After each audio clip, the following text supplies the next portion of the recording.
السلام علیکم ورحمۃ اللہ وبرکاتہ۔ مسلمانوں کی دھارمک کتاب سوشل میڈیا پر جس کے بارے میں آپ کنٹینیوسلی سنتے ہی رہتے ہوں گے، جس کے بارے میں یہ کہا جاتا ہے کہ وہ جہاد اور ٹیررزم کی شکشا دیتی ہیں، اس کتاب کے بارے میں اور بھی آپ نے بہت کچھ سن رکھا ہوگا، اس کے بارے میں جاننا تو بنتا ہے۔ یعنی میں بات کر رہا ہوں مسلمانوں کی دھارمک کتاب قرآن کے بارے میں۔ قرآن کے بارے میں اور بھی بہت سی باتیں آپ نے سنی ہوگی، لیکن آج کی کلاس میں ہم ڈسکس کرتے ہیں کہ قرآن کے کتنے نام ہیں۔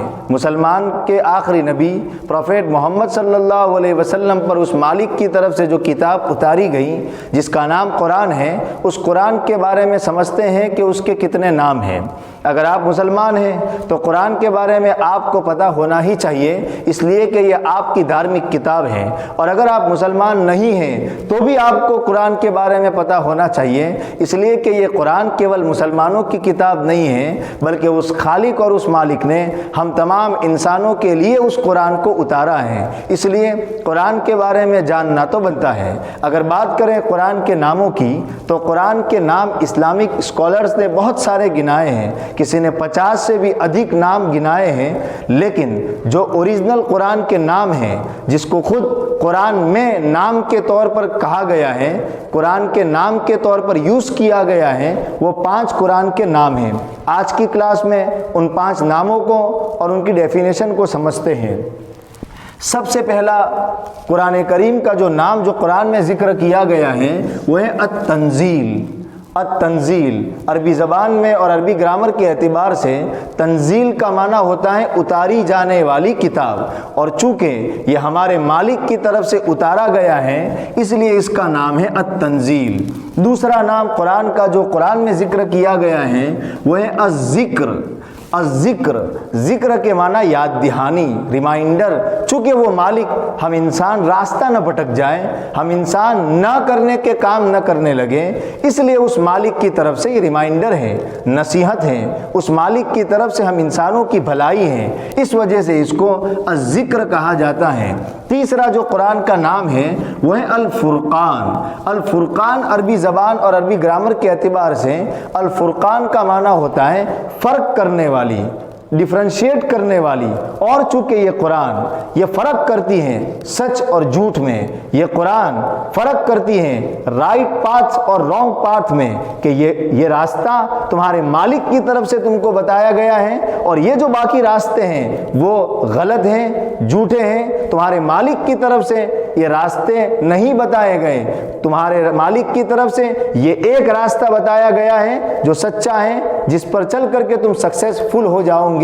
تو چونکہ یہ قرآن ڈیفرینشیٹ کرتا ہے سچ اور جھوٹ کو، اس وجہ سے اس قرآن کو الفرقان کہا جاتا ہے۔ یہ 3 نام ہو گئے، اور چوتھا نام جو قرآن کا ہے وہ آپ کو معلوم ہوگا، بہت ہی مشہور نام ہے، وہ ہے القرآن۔ القرآن عربی گرامر کے اعتبار سے کہیں گے پڑھی جانے والی کتاب، اور چونکہ یہ قرآن میں ڈیٹیل میں نہیں جاتا، میں صرف موٹی موٹی بات بتا رہا ہوں، تو قرآن عربی گرامر کے حساب سے قرآن کا جو معنی بیان کیا ہے وہ یہ کہ سب سے زیادہ پڑھی جانے والی کتاب، اور یہ بات بالکل فیکٹ ہے کہ قرآن جتنا پڑھا جاتا ہے اتنا شاید کسی اور دھرم کی کوئی کتاب کو نہیں پڑھا جاتا۔ بہت سارے نان مسلمز ہیں جو بھگوت گیتا کو دیکھے بغیر مر جاتے ہیں، اور بھی بہت سارے عیسائی ہیں جو بائبل کو دیکھے بغیر مر جاتے ہیں، لیکن قرآن ایک ایسی کتاب ہے کہ جب بھی کوئی مسلمان بچہ